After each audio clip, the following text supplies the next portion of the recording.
네, 안녕하세요. 대변인님, 채널의 이상원입니다.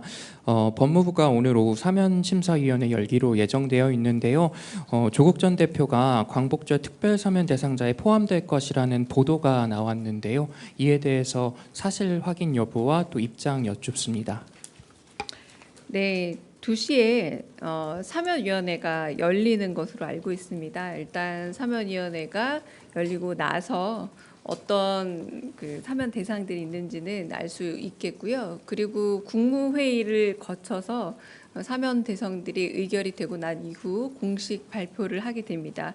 그 과정에는 최종적인 대통령의 사면권 행사에 대한 결심이 있게 되는데요. 그때까지는 저희도 최종적으로 알긴 어렵고 국무회의 의결과 그 이후의 결정 과정을 통해서 저희도 발표될 즈음 확정된 명단을 알 수 있을 듯합니다. 네. 예, 대변인님, 매일경제 성수원입니다. 오늘 외신을 보면 트럼프 대통령이 반도체 관세 100%를 좀 얘기를 했었는데요.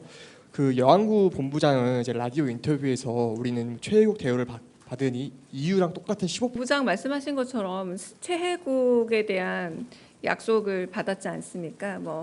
100%든 200%든 간에 어떤 나라가 최혜국 대우를 받는다면 우리는 반도체 분야에 있어서 그리고 의약품 분야에서 최혜국 대우를 약속받았다라는 여안구 본부장의 말을 그대로 받아들여도 되지 않을까 싶습니다. 네. 네, 최민식 기자님. 네. 저 TV조선의 최민식입니다. 한미 정상회담 전에 주미 대사가 임명될 가능성이 있는지 궁금하고요. 그리고 지금 공석인데 이로 인해서 애로가 좀 느껴지시는지도 궁금합니다. 네. 그 문제는 이제 인사 문제이잖아요. 그래서 정확하게 진행 과정이라던가 혹은 내정자라던가 이런 부분에 대해서는 좀 예측하기 좀 어렵습니다. 네. 다른 질문 있으실까요? 네. 네, 안녕하세요. 매일노동뉴스 연윤정입니다. 어제 대통령께서 지시하신 이제 건설 포스코 ENC에 대한 그 지시와 관련해서요. 지금 이제 지난번에 국무회의 때 또 반복되는 이제 중대재해 문제에 대한 토론도 있었고요. 그래서 어제 지시와 이 국무회의에서 논의와 좀 관련해서 좀 추가적으로 대통령실과 정부가 지금 어떤 방안을 찾고 있는지, 좀 어떤 움직임이 있는지 좀 궁금하고, 또 이런 각 부처의 대책을 포함한 이 종합적인 대책이 언제쯤 나오게 되는지 궁금합니다. 그 대통령께서 어제 휴가 중임에도 불구하고 계속적인 인명 사고가 일어난 동일한 기업에 대해서 좀 강한 질책과 좀 경고 메시지를 내셨죠.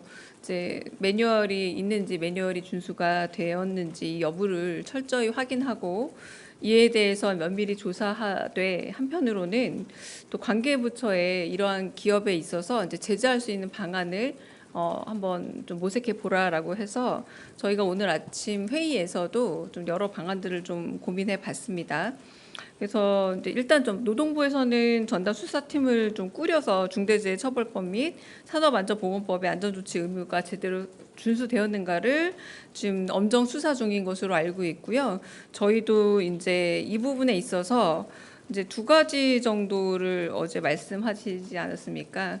근데 그 2가지 부분에 대해서 조금 검토를 해봤는데 산업안전보건법에 있어서도 조금 혹시 미비한 부분 없는지를 좀 살펴봤고요. 그렇다면 법적인 개정안이 필요한 것은 아닌지 좀 여부도 좀 봤고, 중대재해처벌법 부분에 있어서도 지금은 사업장별로 영업 정지 내지는 이런 부분에 있어서 사업장별로 2명 이상의 사망자가 있을 때 영업 정지가 가능한 것으로 되어 있습니다. 그래서 여러 가지 법적 미비 부분들을 좀 발견을 해서 이런 부분들에 대한 보완들이 필요하다라는 것까지 가 있습니다. 그래서 지금 점검 중에 있고요. 이제 법적 보완 내지는 제도적인 미비 부분은 보고 있다. 그래서 징벌적인 배상 제도 이런 부분들도 조금 더 보고 있는 중이라서 어제 지시하신 부분들을 하루하루 점검하고 있다라고 말씀드리겠습니다.